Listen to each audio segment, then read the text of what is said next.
সেখানে আমাদের প্রত্যাশা যে সরকার ছোট ছোট কিছু জায়গায় তাৎক্ষণিক ভূমিকা নেবে, তড়িৎ অ্যাকশন নেবে, সেটি কিন্তু আমরা দেখতে পাচ্ছি না।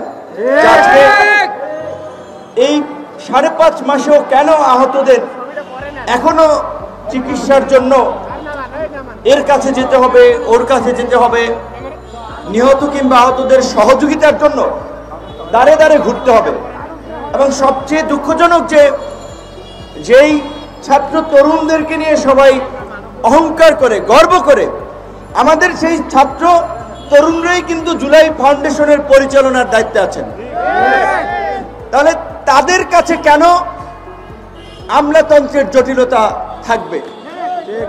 তাদের পরিচালনার অফিসে কেন লাল ফিতার দৌরত্ব, যেটা শহীদুল ভাই বলেছেন যে কাগজ হারিয়ে যায়। এমনকি আমি শুনেছি যে সহযোগিতার মাত্রাটা বোধহয় সর্বোচ্চ 5 লাখ টাকা।